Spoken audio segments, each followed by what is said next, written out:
Hello students, welcome to magnet pens. यहाँ पर हम अपना दुर्वा पाठ का नया चैप्टर लेकर आए हैं। हमारा नया चैप्टर कौन सा है? सागर की यात्रा। ये कर्नल TCS चौधरी जी द्वारा रचित है ये पाठ, जो खुद इस सागर यात्रा के एक अंग थे। ये चैप्टर एक यात्रा वृत्तांत है। यात्रा वृत्तांत क्या होता है, पहले हम आपको ये समझा दें।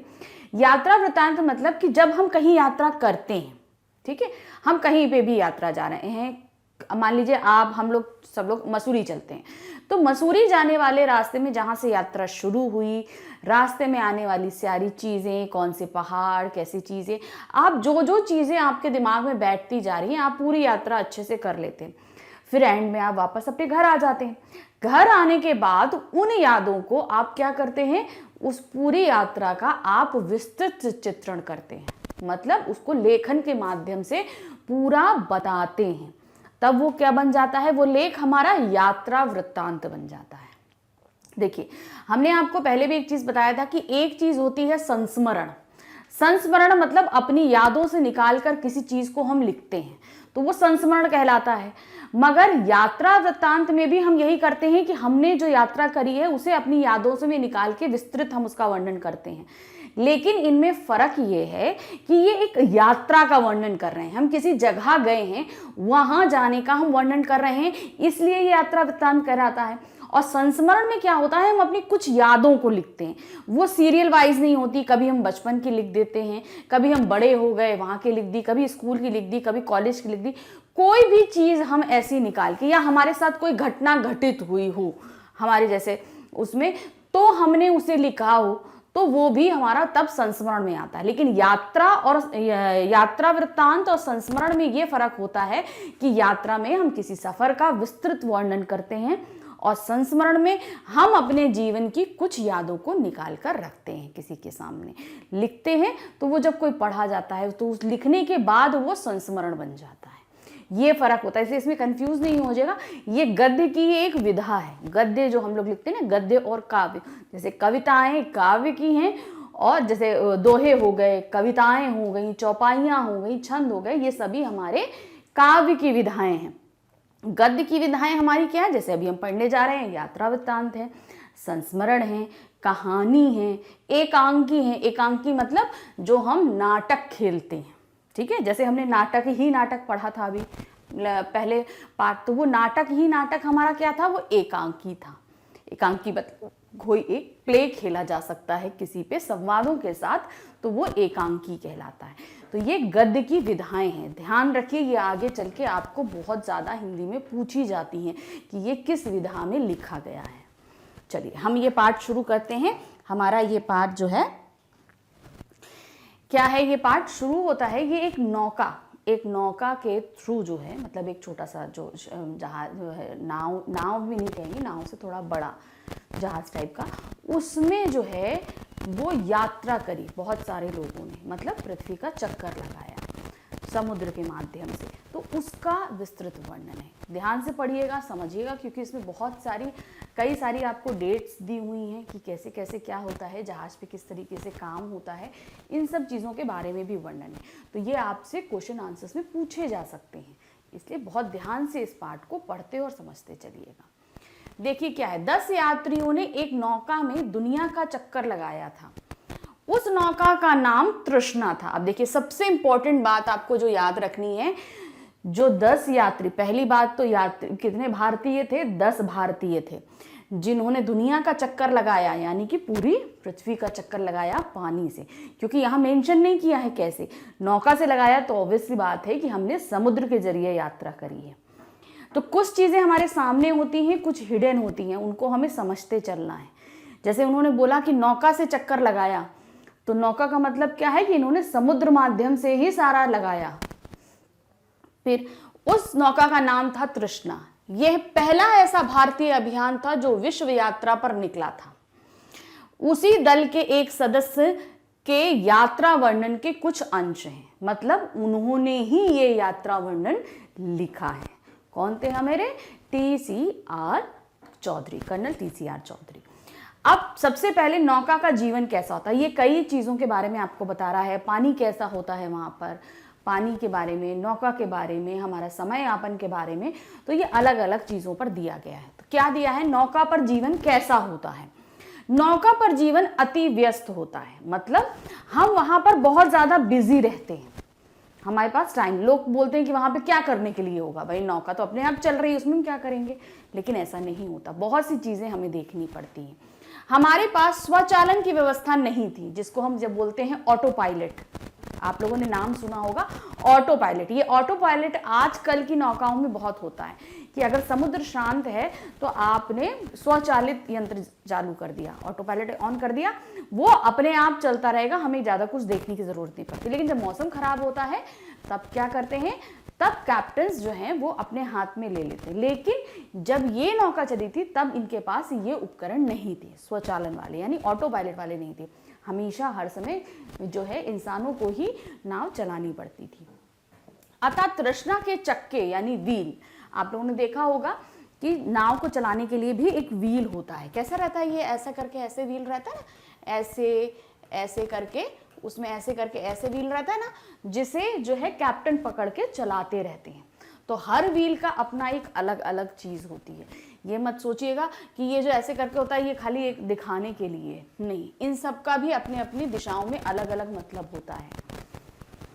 चलिए, अब हमने आपको ये बता दिया कि वो व्हील 24 घंटे संभालने के लिए आदमियों की जरूरत थी, यानी कि हर समय उस व्हील पर किसी ना किसी का रहना बहुत जरूरी था। हम हर घंटे बाद चक्का संभालने का काम बदलते थे। अब कोई व्यक्ति एक जगह 1 घंटा खड़ा रह सकता, तो 1 घंटे खड़े रहने के बाद उसने चक्का संभाला, चौकन्ना रहना पड़ता था, तो जब संभालते थे वो व्यक्ति चला गया, फिर दूसरा आके खड़ा हो जाता था, दूसरा व्यक्ति 1 घंटा खड़ा रहेगा, फिर तीसरा व्यक्ति आके उस चक्के पे यानी उस व्हील पे खड़ा रहेगा। एक चक्का संभालता तो दूसरा जहाजों, द्वीपों और व्हेल मछलियों आदि पर नजर रखता। तो अब क्या है, पहले जब जिस समय ये लगाया गया उस समय रडार्स इतने अच्छे नहीं थे, सब कुछ चीज़ें नहीं थी, तो यहाँ पर इंसानों को खुद अपनी समझबूझ के हिसाब से काम करना पड़ता था। तो क्या होता था, दूसरे जहाज, मतलब अब रडार से अगर रहते हैं तो क्या होता है कि हमसे थोड़ी दूर पे अगर कोई जहाज होता है तो हमें रडार पे दिख जाता है, लेकिन इनके पास वो रडार्स उतने अच्छे में नहीं थे। तो कुछ लोग जहाज़ों को देखते थे कि आसपास कोई जहाज है कि नहीं, द्वीपों को देखते थे कि आसपास ऐसा तो नहीं कोई द्वीप है जिसे हम टकरा जाएं, या हमको अभी थोड़ी देर कहीं रुकने की जगह है तो हम रुक जाएं, तो कुछ ज़रूरत का सामान लेना है, कुछ भी ऐसा, तो वो द्वीपों पे निगाह रखता था। व्हेल मछलियाँ, अब इतने बड़े समुद्र में व्हेल मछलियाँ कब कहाँ से आएंगी किसी को नहीं पता, तो वो जहाज़ों से न टकरा जाएं। लेकिन अगर व्हेल मछलियाँ दूर से आ रही होती हैं तो लोगों को पता चल जाता है, क्योंकि वो इतनी बड़ी होती है कि उनके मूवमेंट आसानी से दिख जाते हैं, तो उन पर निगाह रखी जाती थी। तो अगर एक व्यक्ति चक्के पर है तो बाकी कुछ सब व्यक्तियों का अलग अलग अलग काम रहता था। जो लोग चौकसी से हटते हुए अपने कपड़े बदलते, मतलब जो किसी भी काम में नहीं होते थे वो क्या करने जाते थे, अपने कपड़े बदलते, खाना खाते, पढ़ते, रेडियो सुनते और अपनी ड्यूटी के अन्य कार्य जैसे रेडियो की जांच करना है, इंजन की जांच तथा व्यंजन सूची के अनुसार भोजन बनाने के लिए राशन देने का काम निपटाते थे।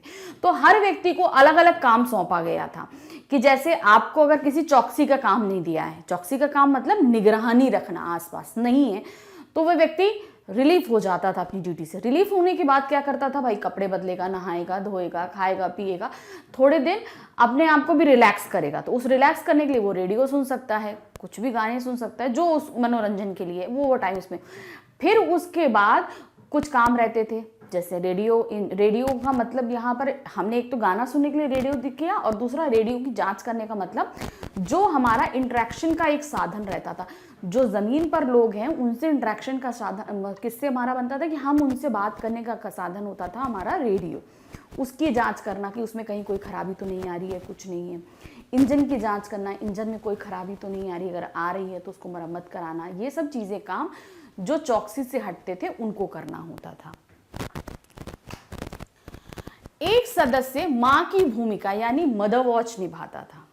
अब क्या होता है मदर वॉच, देखिए, उसे खाना पकाने, बर्तन मांजने, शौचालय की सफाई जैसे काम करने पड़ते थे ताकि नौका स्वच्छ रहे। तो ये काम कौन करता था, जो व्यक्ति मदर वॉच की ड्यूटी में आता था, उसको खाना बनाना है, बर्तन मांजने हैं, टॉयलेट्स क्लीन करने हैं, बाकी और आदि सफाई करनी होती थी। माँ की भूमिका बारी बारी से सबको करनी पड़ती थी, मतलब ये काम बारी बारी से सबको, मतलब एक दिन अगर किसी को मदर वॉच दिया गया तो दूसरे दिन दूसरे को होगा, तीसरे दिन तीसरे को होगा, क्योंकि इन्हें तो बहुत दिन सफर करना था, तो वो एक बाय एक आता रहता था। एकमात्र यही ऐसी ड्यूटी थी जिसके बाद आदमी पूरी रात आराम करता था।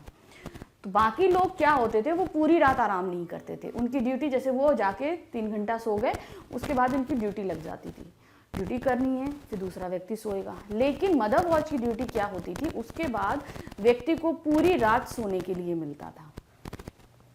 5 दिनों में केवल एक बार बारी आती थी, मतलब 5 दिन बाद छठे दिन एक बार मदर वॉच की बारी आती थी। और यदि मौसम ठीक रहता तो नींद आ पाती थी। कहने का मतलब अगर मौसम ठीक है तो वो जो पूरी रात मिलती थी तब सो पाते थे। पता चला मौसम खराब है तो क्या हो जाता था, लोगों की ज़रूरत पड़ती है इधर उधर देखने के लिए, बोट भी इतनी ज़्यादा मूवमेंट करती है कि आप इत्मीनान से सो नहीं सकते, तो वो सारी चीज़ें रहती थी।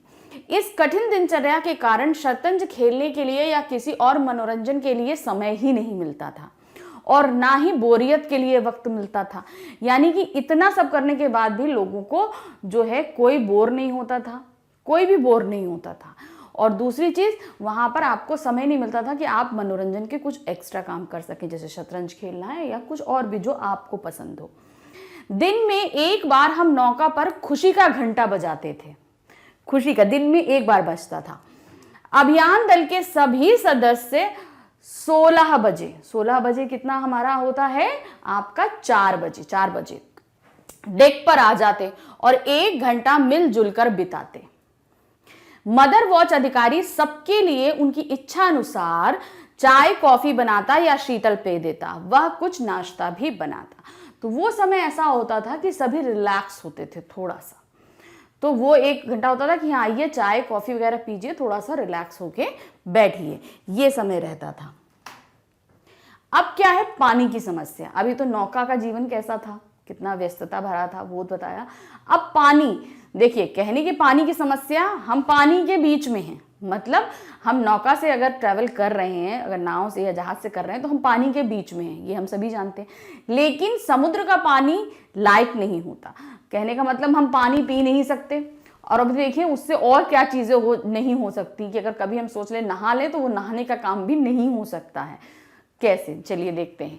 एक बार बौछार आई, मैं बाहर को भागा, अपना शरीर तर किया और शरीर तथा बालों में साबुन लगा डाला। तो अब क्या हुआ, बादल छाए हुए थे तो थोड़ा सा पानी बरसा तो बड़े खुश हो गए जो हमारे लेखक हैं।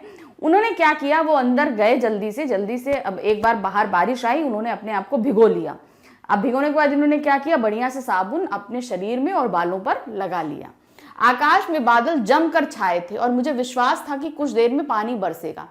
अचानक वर्षा थम गई, क्योंकि देखिए खुली जगह है और समुद्र में बहुत तेज हवाएं चलती हैं, तो बादल बहुत जल्दी हट जाते हैं, उड़ जाते हैं, क्योंकि हम भी मूवमेंट कर रहे हैं और बादल भी मूवमेंट कर रहे हैं। तो मतलब आप कितनी जल्दी बादलों के नीचे से हट जाओगे ये आपको ही नहीं पता चलेगा। तो वही चीज हुई, वर्षा थम गई। मैंने 5 मिनट और फिर 10 मिनट तक प्रतीक्षा की, लेकिन वर्षा का नामो निशान नहीं था। काफी देर प्रतीक्षा करी कि भाई उनके साबुन लगा था पूरे शरीर में, तो अब उन्हें नहाना था कि भाई बारिश होगी तो हम नहा लेंगे, लेकिन बारिश ही नहीं हो रही थी और वो इंतजार किए जा रहे थे।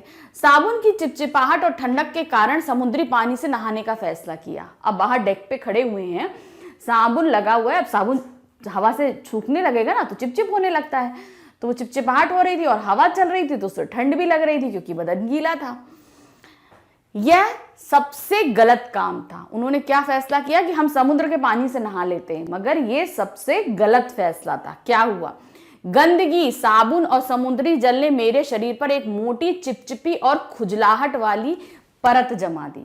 तो उन्होंने क्या हुआ कि भाई गंदे होते हैं, भाई इतना काम करेंगे, पसीना स्वेटिंग होती है, कहीं अगर इंजन में काम किया तो ऑयलिंग होगी, कुछ होगा, शरीर गंदा, गंदगी है, साबुन लगा हुआ है और ऊपर से समुद्र का पानी डाल लिया, तो क्या हुआ, एक चिपचिपी सी मोटी परत शरीर के ऊपर लग गई। वो एक परत बन गई पूरी तरीके से, जो आसानी से छूटती नहीं। मुझे उस परत को छुड़ाने के लिए कंघी और ब्रश का सहारा लेना पड़ा। तो अब क्या हुआ कि अगर हम उसको ऐसे करके रगड़ के छुड़ाएं तो नहीं हो सकता, तो लिटरली क्या करना पड़ा कि एक ब्रश या कंघी लेनी पड़ी कि जिसको ऐसे ऐसे करके हम छुड़ाएंगे, मतलब ऐसे करके हम करेंगे तब वो कहीं जाकर हमारे शरीर से निकल पा रही थी। तो आप खाली इमेजिन कीजिए, हम आपको एक तरीका बताते हैं ये कैसी हो सकती है। हमारे हाथ में आलू है, ठीक है, उबला हुआ आलू है, और हमने उसको मैश किया, खूब अच्छे से मैश किया कि उसमें लस आ गया अच्छे से, और फिर उसे हमने खूब अपने हाथ में रगड़ लिया और थोड़ी देर सुखा दिया, तो वो क्या होगा, एक परत सी जम जाएगी। तो वो परत हम तो क्या करते हैं, हम लोग पानी से धोते हैं तो वो इजीली छूट जाती है, लेकिन ये परत जो थी ये ऐसी चिपचिपी थी कि ये पानी से नहीं छूट रही थी। तो अब क्या होता है, जब हम लोग जम जाता है तो हम लोग चाकू से ऐसे करके छुड़ाते हैं ना, तो वही चीज यहाँ पर हुई। वहां पे उनको छुड़ाने के लिए क्या लेना पड़ा, एक कंघी या ब्रश का सहारा लेना पड़ा, ताकि उस चिपचिपाहट भरी जो परत जमी थी उसको वो हटा सकें। और दूसरी वो खुजलाहट वाली थी, क्योंकि वो जमी थी तो उनको खुजल ईचिंग भी हो रही थी उस चीज से। मुझे उस परत को छुड़ाने के लिए कंघी और ब्रश का सहारा लेना पड़ा। छाती, हाथ और पैरों में उन्हें फेरने से ही छुटकारा मिला। मतलब हर जगह जब उन्होंने पूरी तरीके से उसको रगड़ रगड़ के खरोच खरजोर से निकाला, तब कहीं जाकर उन्हें रिलैक्स हुआ।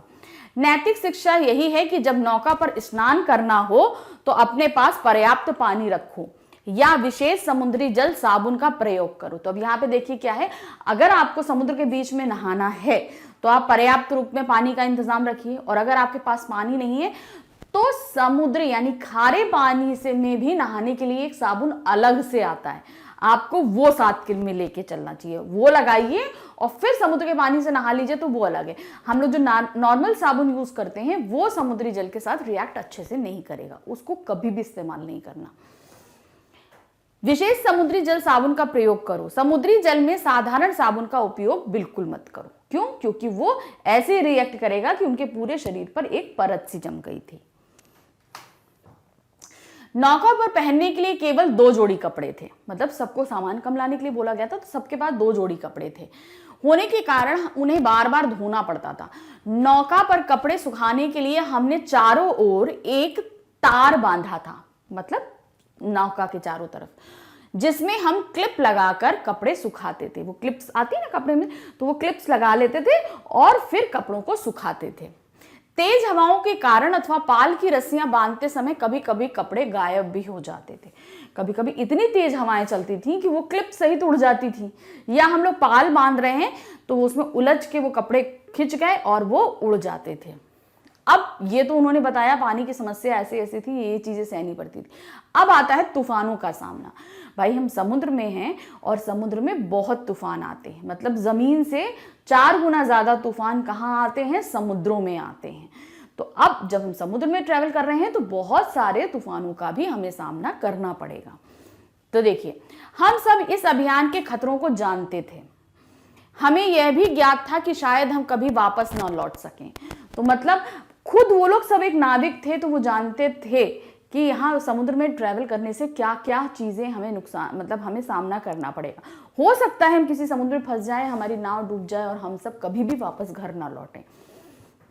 शुरू में ही हमें खराब मौसम का सामना करना पड़ा, मतलब जब उन्होंने ट्रैवलिंग शुरू करी तभी उनको इस खराब मौसम का सामना करना पड़ा था। हम रुकना नहीं चाहते थे, इसलिए मरम्मत का काम चलती नौका में ही करने की ठानी। तो मतलब तूफान है तो क्या होगा, तूफान नाव को डैमेज करेगा। अब अगर हम तूफान की वजह से हम तूफान जहां पर है उससे पहले हम रुक जाएं तो ये भी हम नहीं कर सकते। अब या तो तूफान है तो उसने नौका डैमेज कर दी, तो हमें कहीं ना कहीं नौका रोकनी पड़ेगी, तब हम उसका जितना डैमेज है उसको सही करें। लेकिन नहीं, उन्होंने कहा कि हम रुकेंगे नहीं, हम ठीक है डैमेज किया है उसने, हम चलते रहेंगे और सारा जितना भी मरम्मत का कार्य है वो चलती नौका में ही हम पूर्ण करेंगे। कैप्टन ऐसे मौसम में 15 मीटर ऊंची मस्तूल पर चढ़े। अब देखिए ये एक फोटोग्राफ दी गई है ना, ये तो कैप्टन क्या थे, 15 मीटर ऊंची थी मस्तूल, उस पर चढ़े और उन्होंने एंटीना की मरम्मत की। तो एंटीना क्यों लगाए जाते हैं? देखिए आजकल के समय में एंटीना नहीं है, लेकिन हमने देखे हैं एंटीना। भाई पहले तो, आजकल क्या है डिश टीवी जो है वो लग जाते हैं छतों पे, लेकिन पहले एंटीना लगते थे। तो ये एंटीना क्या है, ये सैटेलाइट से सिग्नल्स पकड़ते हैं, जैसे आजकल डिश हो गई है वैसे ही पहले एंटीनास होते थे। तो ये भाई हम नौका पर हैं, ठीक है, नौका से हम जमीन पे यानी कि हम भारत में कैसे संपर्क में आ रहे हैं, तो भू संपर्क के लिए वो एंटीना बहुत कारगर रहता था। रेडियो कैसे काम करता है, तो वो रेडियो का संपर्क उस एंटीना के थ्रू भारतीय कार्यालय में था, जहां से पता चलता था कि नौका यहां पहुंची है, सभी लोग सही हैं, क्या कंडीशन है, ये लोग जमीन पर इसी के थ्रू पहुंचाते थे। अब क्या हुआ, तूफान हुआ तो एंटीना डैमेज हो गया। अब उसकी मरम्मत की गई। मरम्मत किसने करी, खुद कैप्टन ने करी। यदि थोड़ी सी भी असावधानी हो जाती तो वो आसानी से मस्तूल से टपककर समुद्र की गहराइयों में समा जाते। क्योंकि ये खतरे का काम था तो खुद कैप्टन ने करने की ठानी। वो चाहते तो वो किसी को भी भेज सकते थे, भाई कैप्टन का आदेश सभी को मानना पड़ेगा, लेकिन वो जानते थे कि ये बहुत ही खतरे का काम है, तो खतरे के लिए सबसे पहले कैप्टन को आगे आना होता है। तो वो आगे आए और उन्होंने काम किया। अगर जरा सी असावधानी होती तो वो तुरंत उतने ऊंचे से गिरते और सीधे समुद्र के अंदर चले जाते, जो उनकी जान के लिए बहुत ही खतरे का कार्य था, लेकिन उन्होंने ही किया। मेडागास्कर के पास एक तूफान आया और 12 मीटर ऊंची समुद्र की लहरें हमारी नौका पर टूट पड़ी। तो अब जगह देखिए कहां पर आया था, मेडागास्कर के पास, और उसे पानी से भर दिया। मतलब इतनी ऊंची ऊंची चलती हैं लहरें वहां पर कि वो तुरंत पूरा जहाज के ऊपर, जैसे ये जहाज है ना, आप देखिए आपको ये दिख रहा है कि कितनी ऊंची ऊंची लहरें चल रही, तो जहाज नीचे रह जाएगा और पूरी लहरें जो हैं वो जहाज के ऊपर आ जाती हैं। पानी से भर दिया। अभियान दल के सदस्य अनेक बार समुद्र में गिर गए, लेकिन सौभाग्य से उन्हें वापस नौका पर खींच लिया गया, क्योंकि उन्होंने नौका से जुड़ी रस्सियों को अपनी बेल्ट से बांध रखा था। तो जो लोग डेक पे काम करते हैं उनके लिए इंस्ट्रक्शंस रहते हैं, क्योंकि भाई वहां हवा बहुत चलती है। नौका हवा चलने के कारण क्या होता है, लहरें बहुत उठती हैं, और जितनी लहरें उठेंगी नौका में उतनी उछाल आएगी। अब उछाल होने के कारण क्या होगा, जो लोग डेक पे काम कर रहे हैं उनके वापस पानी में गिर जाने का डर रहता है। तो वो लोग जो काम करते हैं ना, तो अपने आप को नौका की रस्सियों से बांधे रखे हैं, उनकी बेल्ट पहनते हैं, वो उसको नौका से बांध के रखते हैं। अगर बाई चांस ये लोग नीचे गिर भी जाएं तो इन्हें वापस खींचना आसान हो, क्योंकि इतनी तेज लहरों में, इतनी तेज हवा में कौन किधर कितनी जल्दी निकल जाएगा नहीं पता रहता, इसलिए सबका बंधा रहना जरूरी होता है डेक के ऊपर। केप ऑफ गुड होप का चक्कर लगाते समय भी हम खतरनाक तूफान से टकराए। हवा की गति थी 120 किलोमीटर प्रति घंटा और समुद्री लहरों की ऊंचाई थी 15 मीटर। तो वो पहला तूफान था जो इनको मेडागास्कर में मिला। फिर दूसरा कहां मिला, केप ऑफ गुड होप पे। तो यहां पर और भयानक तूफान था, हर क्षण मौत को आमंत्रण दे रहा था। हम केप से 5 किलोमीटर दूर बह गए, मतलब जहां इनको लगाना था, तूफान की वजह से ये 5 किलोमीटर अलग बहकर निकल गए। हमें लगा कि हमारी नौका किसी चट्टान से टकराकर चूर चूर हो जाएगी। मतलब पानी ने उनकी नौका को इतना उठा के पटका कि उन्हें लगा कि हमारी नौका कर किसी चट्टान पर गई तो ये टूटकर चूर चूर हो जाएगी। हमने अपने जीवन रक्षक उपकरण खो दिए। जीवन रक्षक उपकरण मतलब जहां जो हमारी लाइफ के लिए बहुत जरूरी होते हैं। रेडियो सेट बेकार हो गए, यानी कि अब हम रेडियो जिससे हम संपर्क कर रहे थे वो सब बेकार हो गए। एरियल टूट गया और पूरी दुनिया से अगले 15 दिनों के लिए हमारा रेडियो संपर्क टूट गया। तो यानी कि जहां पर भी हम थे वहां से हमारा कोई भी संपर्क जो किसी से नहीं हो पा रहा था। ये करीबन 15 दिन तक के लिए रहा, क्योंकि उसके बाद उन्होंने मरम्मत कर ली। भारतीय समाचार पत्रों में खबर छाप दी गई कि तृष्णा लापता है। अब यहाँ पे जब संपर्क नहीं हो पा रहा तो वहां छप गई, बात फैल गई कि जो तृष्णा नौका जिसपे ये सभी लोग सफर कर रहे हैं, ये क्या हुआ, ये लापता हो गई है। जिस कारण हमारे परिवारजन और मित्रगण बुरी तरह घबरा गए। उन्हें लगा कि भाई हमें खबर मिलती रहती है तो हमें संतुष्टि रहती है कि हमारे परिवार वाला ठीक है, लेकिन जब हमें खबर नहीं मिलेगी तो हम घबराना हमारा नेचुरल है। तो वही उन लोगों के परिवार वालों के साथ। एक दल हमारी तलाश में भेजा गया, लेकिन वह भी असफल होकर लौट गया। अनुभव बढ़ने के साथ हम नौका को निश्चित राह पर बनाए रखने में सफल हो गए। तो मतलब क्या था, अनुभव बढ़ रहा था। मतलब हम अगर किसी कार्य को नहीं करते हैं तो हम उसके बारे में नहीं जानते हैं, लेकिन जैसे जैसे हम थोड़ा थोड़ा करने लगते हैं तो फिर क्या होता है, हम जानने लगते हैं। तो हमारा धीरे धीरे अनुभव बढ़ने लगता है। कोई भी काम आप ले लीजिए, घर का कोई काम ले लीजिए, पढ़ाई ले लीजिए, कुछ भी ले लीजिए। एक छोटा सा बच्चा, चलिए हम छोटे से बच्चे से आपको उदाहरण देते हैं, उसका अनुभव कैसे बढ़ता है। एक छोटा बच्चा जो पढ़ना लिखना नहीं जानता, वो पेंसिल पकड़ना तक नहीं जानेगा, उसको पेंसिल दो तो वो ऐसे करके पकड़ता है। तो ऐसे तो पेंसिल नहीं लिखी जाती, लेकिन सबसे पहले वो पेंसिल ऐसे ही पकड़ेगा और ऐसे ही करके वो लिखना शुरू करता है। सबसे पहले वो ऐसे ही करता है। फिर धीरे धीरे जब उसे लगता है कि ये तो हम होल्ड कर ही नहीं पा रहे, तो फिर उसके पकड़ने का तरीका बदलने लगता है। वो उसको अनुभव होता है। हम जब तक कोई चीज नहीं करेंगे तब तक हमको चीज का अनुभव नहीं होगा कि ये कैसे होगा। तो वही चीज हुई कि जब ये अनुभव हुआ, हम उसको होता है कि हम इसको नहीं पकड़ पा रहे, तो फिर वो उसको धीरे धीरे पकड़ना शुरू करता है। फिर ऐसे पकड़ेगा, ऐसे भी कोई नहीं लिख पाएगा। फिर उसकी होल्डिंग धीरे धीरे बढ़ती है। ग्रिप जब बढ़ती है तो, लेकिन ग्रिप में तब भी पावर नहीं होती। फिर जब उससे बोला जाता है लिखने के लिए, तो फिर जोर जब लगाता है तब उसकी ग्रिप में पावर आती है। तो वो छोटा बच्चा इस तरीके से सीखता है। तो उसी तरीके से इन्होंने जो लास्ट लाइन बोली ना कि अनुभव करने बढ़ने के कारण धीरे धीरे उसे निश्चित स्थान पर ले आए। तो अब उनके साथ तूफान आने के कारण उनके बहुत से उपकरण बेकार हो गए, टूट गए या बह गए, खो गए। तो अब क्या हुआ, अब हमें रास्ते की जानकारी नहीं। उपकरण खो जाने पे क्या होता है कि हमें रास्ता नहीं पता। भाई समुद्र में कोई माइलस्टोन या कोई पहचान तो होती नहीं है। पहचान क्या होती है, सूरज और तारे। ये दो ऐसी पहचान होती है कि जब किसी भी तरीके के उपकरण नहीं होते थे, नाविक इन्हीं के जरिए जो है समुद्रों में रास्ते निकालते थे। तो जब इन्होंने धीरे धीरे उन सब चीज़ों को जानना पढ़ना शुरू किया, तो इन्होंने अनुभव बढ़ा और इन्होंने बिना किसी उपकरणों के अपना रास्ता सही तरीके से वो ले आए। अब क्या, मुंबई वापसी। अब ये लोग मुंबई लौटे। क्या हुआ, प्रथम भारतीय नौका अभियान दल विश्व की परिक्रमा कर 54,000 किलोमीटर की दूरी मापकर, 54 मतलब 54,000 किलोमीटर, 54,000 किलोमीटर की दूरी मापकर 470 दिन 470 डेज दिन की ऐतिहासिक यात्रा के बाद 10 जनवरी 1987 को शाम 6 बजे मुंबई बंदरगाह पहुंचा। जैसे ही तृष्णा के 10 सदस्यीय अभियान दल ने गेटवे ऑफ इंडिया की सीढ़ियों पर कदम रखे, भीड़ खुशी से चिल्ला उठी, आतिशबाजी छोड़ी गई, बंदूकें दागी गई, हमारे स्वागत में सायरन बजाए गए। हम में से कई अपने परिवारों से 15.5 माह से बिछड़े हुए थे। मतलब 15.5 माह कितना हुआ आपका, आप सोचिए। एक साल में 12 महीने, तो एक साल आपका 12 महीने का हो गया, तो एक साल 3 महीने। आपका स्वागत है, मतलब इतने दिनों से सब बिछड़े हुए थे। आपका स्वागत है पापा। तो मतलब वहां के जो उनके बच्चे थे वो भी आए हुए थे और हाथ में बैनर्स लिए हुए थे। हमें आपकी याद आती थी, जैसे प्ले कार्ड हाथों में थामे हमारे बच्चों ने हमें सचमुच रुला दिया। तो भाई हम इतने दिन बाद मिलेंगे तो रोना तो स्वाभाविक ही है। तो वो लोग भी वहां अपने बच्चों को देखकर रो दिए थे। लेकिन यहाँ केवल हमारे परिवार ही स्वागत में नहीं खड़े थे, बल्कि पूरा गेटवे ऑफ इंडिया मित्रों और शुभ चिंतकों से अटा पड़ा था।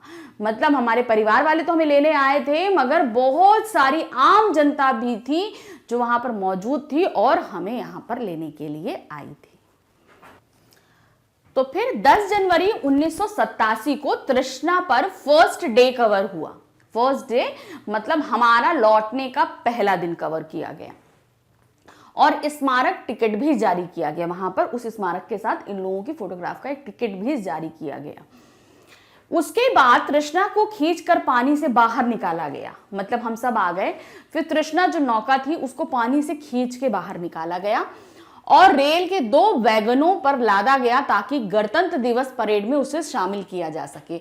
तो क्या हुआ, गणतंत्र दिवस परेड में बहुत सारी झांकियां निकलती हैं, अभी हम लोगों ने रिसेंटली देखा। तो वो क्या होता है कि वहां पर उस नौका को पूरा वैसा का वैसा ले जाकर दिल्ली ले जाना था उन्हें। अब ये लोग मुंबई में गेटवे ऑफ इंडिया पे आए थे, अब इनको कहां लेकर जाना था, वो मुंबई से दिल्ली लेकर जाना था जहां गणतंत्र दिवस परेड होनी थी। अब यहां से इतना लंबा सफर करना था, तो सबसे पहले तो उसे पानी से बाहर निकाला गया।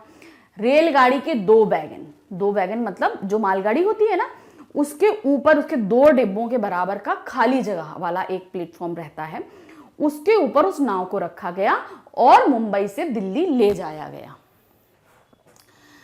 तृष्णा 6 दिनों में दिल्ली पहुंच गई, किंतु हमारी समस्याएं समाप्त नहीं हुई। अभी समाप्त नहीं हुई। क्या थी? उसे उतारने के लिए लंबी भुजा वाली क्रेन चाहिए थी, जो बहुत लंबी क्रेन होती है ना। भुजा मतलब जिसका जो हैंडल होता है ना, जो ऐसे हमारी करके जो होती है, उसमें ऐसे करके जो ट्रेन का जो ये बना होता है ना, ये चाहिए थी, जिसकी काफी लंबी जो है वो रहे, भुजा मतलब काफी लंबा रहे वो उसका हैंडल। क्रेन चाहिए थी। दिल्ली की व्यस्त सड़कों पर नौका ले जाने के लिए न केवल वृक्षों की डालियां छाटनी पड़ी, बल्कि बिजली और टेलीफोन के तारों को भी ऊंचा उठाना पड़ा था। जहां जहां से निकल रहे थे वहां से उन तारों को ऊपर उठाना पड़ रहा था, या बहुत से जो पेड़ पड़ रहे थे उनको काटना पड़ रहा था। पूरी रात मेहनत करने के बाद हम जैसे तैसे 23 जनवरी को परेड की फुल ड्रेस रिहर्सल के लिए झांकी तैयार कर सके। तो अब 26 जनवरी को परेड होती है, मगर उससे पहले रिहर्सल भी करी जाती। तो वो रिहर्सल कब हुई थी? 23 जनवरी को। तो वहां पहुंचे, फिर फुल ड्रेस रिहर्सल हुई, कहीं जाकर तब शामिल हो पाई। गणतंत्र दिवस परेड में भाग लेने वाली तृष्णा की झांकी अब तक की बनी सबसे बड़ी झांकियों में से थी। तो मतलब उस समय तक बनी सबसे बड़ी झांकी थी तृष्णा की झांकी। ये पहला अवसर था जब हम में से किसी ने गणतंत्र दिवस परेड में भाग लिया था। मतलब वो जो 10 सदस्यों का दल, भारतीय सदस्यों का दल, जो तृष्णा का पूरा दुनिया का चक्कर उन्होंने जहां नौका से लगाया था, उनमें से, उन लोगों में से ये कोई भी इससे पहले गणतंत्र दिवस की परेड में शामिल नहीं हुआ था। ये पहला मौका था कि ये लोग उस परेड में शामिल हुए थे। हम सेना की टुकड़ी के अंग थे। सेना की जो टुकड़ी चलती है ना, साथ में सेना भी परेड करती है, तो उसके एक अंग थे। और 26 जनवरी को जब हम राजपथ से गुजरे तो हमारा तालियों से जोरदार स्वागत हुआ। सागर यात्रा की साहसिक एवं संघर्षपूर्ण स्मृति आज भी हमें रोमांचित करती है। तो क्या है, ये पूरी यात्रा हमारे सामने रखी गई। तो ये कर्नल साहब ने जो लिखी, इनको मतलब आज भी जब वो चीज़ याद करते हैं तो वो बहुत ही ज़्यादा इनको प्रोत्साहित करती है कि हम कितना रोमांच भरा काम किया था हमने, कैसे कैसे दिन निकाले थे, क्या चीज़ें। किसी की भी लाइफ में अगर कोई एडवेंचर वाला टाइम हो तो वो हम बहुत लंबे समय तक याद रखते हैं और सोचते हैं कि कितना अच्छा टाइम था, हमने कितने अच्छे से एक्सपेंड किया। तो वही चीज़ इन सभी भारतीय जो 10 लोग थे उन लोगों के लिए रहा। तो ये यात्रा वृत्तांत मैंने यहाँ पे ख़त्म किया। आई थिंक आपको अच्छे से समझ में आया होगा। हम थोड़ी देर में इसके सारे प्रश्न उत्तर लेकर आपके सामने उपस्थित होते। तो पहला पार्ट से आ रहा है, सागर यात्रा में नौका को संभालने के लिए हर समय एक व्यक्ति की जरूरत थी, क्यों? तो क्या होता है कि जो हमारी नौका रहती है तो वहां पर मछलियां हैं, द्वीप हैं, बहुत सारी चीजें ऐसी होती थी कि उन पे निगरानी लगनी पड़ती थी, कहीं हमारी नौका उनसे टकरा ना जाए। तो भाई उनको तो ज्यादा डैमेज नहीं होगा, डैमेज क्या होगा? नौका डैमेज होगी। इसलिए निगरानी रखने के लिए हमेशा एक व्यक्ति चाहिए ही होता था। तो क्या था, सागर यात्रा में एक अन्य व्यक्ति की जरूरत इसलिए होती थी जिससे वह चक्के को संभाल सके और व्हेल मछलियों और द्वीपों का ध्यान रख सके। तो ये चीजें अलग व्यक्ति पर, कारण क्या था कि ये सब चीजें जो है साइज में नौका से कहीं ज्यादा बड़ी होती हैं, और अगर ये नौका हमारी इससे टकरा गई तो क्या होगा? वो टूट सकती है, बिखर सकती है। और बीच समुद्र में अगर नौका टूट जाए तो सोचिए फिर क्या हाल होगा। हमें तो कोई मदद इतनी आसानी से नहीं मिलेगी, जान के लाले पड़ जाएंगे। तो ये सब निगरानी करना भी बहुत जरूरी होता है। इसी का खा देखेंगे। वे लोग समुद्र की यात्रा कर रहे थे। समुद्र की यात्रा में उन्हें पानी की समस्या क्यों हुई? पानी, अब उनके चारों तरफ पानी था, बेइंतहा पानी था, लेकिन वो तो समुद्र का खारा पानी था और वो किसी भी यूज में नहीं लाया जा सकता। तो इसलिए सादे पानी के, मीठे पानी की सख्त जरूरत हर समय रहती थी, चाहे पीने के लिए हो, नहाने के लिए हो, खाना बनाने के लिए हो, हर हाल में हमें मीठे पानी की जरूरत पड़ती ही थी। तो वही दिया है, समुद्र का पानी खारा होने के कारण पीने और नहाने का काम नहीं आ सकता, इसलिए लोगों को पानी की समस्या हुई। तो मीठ पानी की समस्या जब उनको नहीं मिलेगा तो दिक्कत होगी। जैसे कि हमारे लेखक के साथ में हुआ था, उन्होंने क्या किया, साबुन लगा लिया, फिर उन्होंने सोचा जब पानी नहीं है तो चलो समुद्र के पानी से नहा लेते हैं। और जब उन्होंने समुद्र के पानी से नहाया तो क्या हुआ था, उनके पूरी एक चिकनी चिपचिपी सी एक परत सी जम गई थी, तो जो उनको बहुत ही मुश्किल से उनके बदन से निकली थी। अब दूसरा क्या है, खतरे। कैसे खतरे रहे थे, वो सारी चीजें सामने आ रही हैं। क्या है, हम सब इस अभियान के खतरों को जानते थे। समुद्री यात्रा में उन यात्रियों को कौन कौन से खतरों और परेशानियों का सामना करना पड़ा। तो उसमें बहुत सारे खतरे थे। समुद्र था, मछलियां थी, खाने पीने की भी शॉर्टेज हो सकती थी, पानी की समस्या थी, बहुत सारी समस्याएं थी। तो उन्हीं समस्याओं को हमें यहाँ मेंशन करना है। कैसे करेंगे? समुद्री अभियान में सबसे ज्यादा परेशानी पानी और व्हेल मछलियों की थी। एक बार जहाज के तूफान में दूर चले जाने से उनको लगा कि उनकी नौका भी किनारे से टकराकर टूट जाएगी। सारे रक्षा उपकरण खो जाने और 15 दिन तक रेडियो संपर्क टूट जाने से सभी को ऐसा लगने लगा कि तृष्णा लापता हो गई है। लेकिन फिर भी सभी लोग अपनी मंजिल पाने में सफल रहे। तो क्या था? तूफान, पानी, व्हेल मछलियां, तो ये बहुत सी ऐसी समस्याएं थी। तो आप इसको एक तरीके से ऐसे भी लिख सकते हैं। समस्या नंबर 1 पानी। पानी की क्या समस्या थी? पीने नहाने के लिए व्यवस्था नहीं थी, पानी कमी हो जाने के कारण। ये चीजें आप मेंशन कर सकते हो। दूसरा कारण क्या लिख सकते हैं? तूफान। तूफान में एक बार फंस जाने के कारण वो लोग अपने रास्ते से भटक गए थे, जमीन से संपर्क टूट गया था, जिससे सभी जगह ये हो गया कि तृष्णा लापता हो गई है। फिर उसके बाद तीसरा क्या था? व्हेल मछलियां। बड़ी बड़ी तादाद में व्हेल मछलियों के आने से उनसे टकरा जाने का नाव को खतरा बना रहता था, जिसके कारण नाव को जो है चोट पहुंच सकती थी, नाव टूट सकती थी।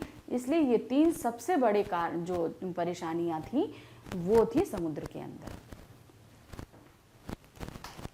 अब विशेष जहाजों के नाम, ठीक है। अब केस में विशेष जगहों के नाम, जगह मतलब हम बहुत से नॉर्मल बहुत से ऐसी चीज़ों के नाम यूज़ करते हैं, लेकिन वो चीज़ें होती अमूमन किस लिए हैं, हमको ये लिखनी है कि वो चीज़ें किस लिए होती हैं। जैसे हम बोलेंगे चम्मच, तो चम्मच कोई चीज़ खाने के लिए हो सकती है, तो ये वस्तु थी। अब उसी तरह बहुत सी जगहों के नाम होते हैं, वो किस चीज़ के लिए इस्तेमाल किए जाते हैं, हमें ये बताना। तो उन्होंने एक पहले हमें एग्जाम्पल दिया है, पहले एग्जाम्पल देखेंगे। बंदरगाह समुद्र के किनारे की वह जगह होती है जहां पानी के जहाज, नौकाएं आदि ठहरते हैं। पता लगाओ इन जगहों पर क्या होता है। तो बंदरगाह जो होते हैं, ठीक है, बंदरगाह पे क्या होते हैं? हमारे जहाज आते हैं, बहुत सारे जहाज आते हैं, सामान का आते, बहुत सारा जो इंपोर्ट एक्सपोर्ट होता है वो समुद्र के जहाज़ों के जरिए ही होता है। तो वो क्या होता है? वो सामान कहाँ आकर उतरता है? हर जगह हर किनारे आके थोड़ी ना उतर जाएगा। तो वो कहाँ उतरता है? आकर बंदरगाहों पे उतरता है, वहीं सामान उतरता है। फिर वो बाकी जहाँ भी आपको जाना होता है वो वहाँ पे बाय रोड ले जाया जा सकता है। तो ये बंदरगाह होता है। अस्तबल, अस्तबल क्या होता है? घोड़ों के रखने की जगह होती है, जहाँ पर घोड़े रहते हैं। उसी तरह हवाई अड्डा, जहाँ पर जहाज आते और जाते हैं, ठीक है, हवाई अड्डा बोलते हैं ना। विमानतल, विमानतल बोलते हैं ना, तो वही क्या होता है? हवाई अड्डा। फिर पोस्ट ऑफिस, जहां पर पत्रों का आदान प्रदान होता है। लेटर बॉक्स, पोस्ट ऑफिस, ये सब चीजें होती है ना, तो वो क्या हमारा पोस्ट ऑफिस को अगर हम बोले हिंदी में क्या बोलेंगे? डाकघर। तो ये चीजें पत्र हमारे जहां डाले जाते हैं और निकाले जाते हैं। अस्पताल, अब देखिए आपको हम एक चीज हम सही बता दें, अब पोस्ट ऑफिस, अस्पताल, ये दोनों ही इंग्लिश वर्ड हैं, ठीक है। हम अगर हिंदी पे आए तो पोस्ट ऑफिस को क्या बोलेंगे? डाकघर। अस्पताल को हम क्या बोलेंगे? चिकित्सालय। तो ये होता है अस्पताल मतलब रोगियों के इलाज जहां किया जाता है। न्यायालय, जहां पर मुकदमे की सुनवाई और उन पर फैसले होते हैं। बाजार, बाजार में सामान की खरीद और फरोख्त की जाती है, जहां पर सामान खरीदा और बेचा जाता है। सही उपसर्ग लगाओ। तो हम सभी अब ये अच्छे से जानते हैं कि उपसर्ग और प्रत्यय क्या होते हैं। कोई भी एक मूल शब्द होता है, जैसे कि हमने यहाँ सफल लिया है। अब पहले हम आपको उपसर्ग और प्रत्यय समझा दें, फिर वो कैसे लगेगा ये हम बता देते हैं। जैसे हमने लिया हुआ है सफल, तो अगर हम इसके आगे लगा देते हैं असव, आ लगा दे, तो ये हमारा क्या है? उपसर्ग है, ठीक है। ये हमारा क्या है? मूल शब्द है। अब अगर हम इसके बाद किसी को जोड़ दें, कोई और शब्द जोड़ दें, तो जैसे हमने जोड़ दिया ता, तो ये हमारा क्या हो जाएगा? प्रत्यय, ठीक है। तो मूल शब्द के पहले अगर कोई शब्द जोड़ा जाता है तो वो कहलाता है उपसर्ग, और मूल शब्द के बाद जोड़ा जाता है तो वो कहलाता है प्रत्यय। याद रखिए, हम चाहे उपसर्ग जोड़े चाहे प्रत्यय जोड़े, हम जो मेन शब्द है यानी कि हमारा ये जो मूल शब्द है जिसको हमने लिखा था सफल, उसके अर्थ में बदलाव कर देता है। ठीक है, जैसे देखिए हमने सफल के साथ जब आ लगाया तो क्या हो गया, असफल। सफल मतलब कामयाब होना, असफल मतलब कामयाब नहीं होना। लेकिन जब हमने असफल के आगे ता लगा दिया यानी कि असफलता, तो ये क्या हो गया, हमने असफलता प्राप्त कर ली। अभी हम बोलेंगे तुम असफल हो सकते हो, लेकिन जब हम उसको प्राप्त कर लेते हैं, अभी हम उसको प्रेजेंट टेंस में बोल रहे हैं कि तुम हो सकते हो, विल भी हो सकता है भविष्य में हो जाओ, हम बोल रहे हैं तो, लेकिन जब हो जाओ यानी जब पास्ट टेंस हो जाएगा तब क्या लगता है, असफलता प्राप्त कर ली या सफलता प्राप्त कर ली, तो मतलब बदल गया। ठीक है ना, मेन शब्द के जो मेन हमारा मूल शब्द था उसका मतलब बदल गया। तो चलिए अब देखते हैं कि हम कैसे जलाएंगे। जैसे सफल में हमने आ जोड़ा तो क्या बन गया, असफल। सफल मतलब कामयाबी, असफल मतलब आप कामयाब नहीं हुए, आप जो है हार गए। स्वागत मतलब किसी की आवभगत करना। सुस्वागत मतलब बहुत ज्यादा सब प्रेम के साथ, सुस्वागतम हम बोलते हैं ना, बहुत ही बहुत ज्यादा स्वागत जिसको हम बोलते हैं।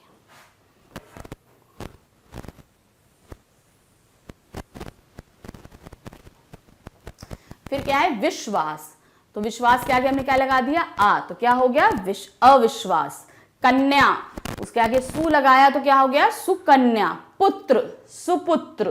तो देखिए यहां पर हम सभी के आगे लगा रहे हैं, कन्या, सुकन्या, सुपुत्र, तो ये सारी चीजें बदल रही हैं। अब आते हैं क्वेश्चन नंबर 5।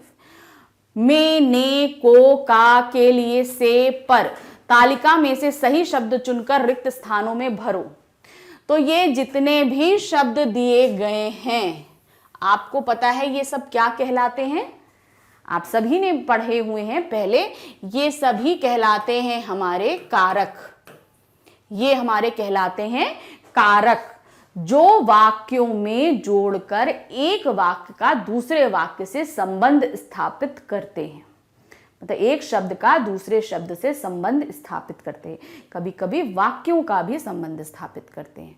तो अब ये हमको पता है कारक। तो ये हुआ सीमा फल खाए, तो क्या होगा, सीमा ने फल खाए। आपको सही कारक भरने हैं, तो क्या आएगा, सीमा ने फल खाए, सीमा ने फल खाए। रोहित डैश पेन नया है, तो क्या होगा, रोहित का पेन नया है। माँ बच्चों डैश मिठाई लाई, माँ बच्चों के लिए मिठाई लाई। तो इस तरीके से ये सभी आएंगे। आगे क्या है, हमने रस्सी डैश कपड़े सुखाए, हमने रस्सी पर कपड़े सुखाए। मैंने बैग किताबें रखी, मैंने बैग में किताबें। अब देखिए इसका संबंध इससे स्थापित करने के लिए इसका लगना जरूरी है, यानी कारक का लगना जरूरी है। अगर हमने कारक नहीं लगाया तो हम क्या कर पाएंगे, हम यहां पर संबंध ही नहीं स्थापित कर पा रहे हैं बिल्कुल भी। फिर पौधे डैश गमलों में रखो, तो क्या होगा, पौधों को गमलों में रखो। केरल जम्मू डैश बहुत दूर है, केरल जम्मू से बहुत दूर है। तो ये सभी कारक हमने आपको यहां पर यूज करके दिखाए। कारकों को हमेशा सही पोजीशन पे रखा जाता है, अगर उनमें दिक्कत आ जाए तो पूरे के पूरे वाक्य जो हैं उनका मतलब बदल जाता है। तो इस तरीके से इस पाठ के सभी प्रश्न उत्तर मैंने आपको सॉल्व कराए। आई होप आपको अच्छे से समझ में आया होगा। Thank you, bye bye.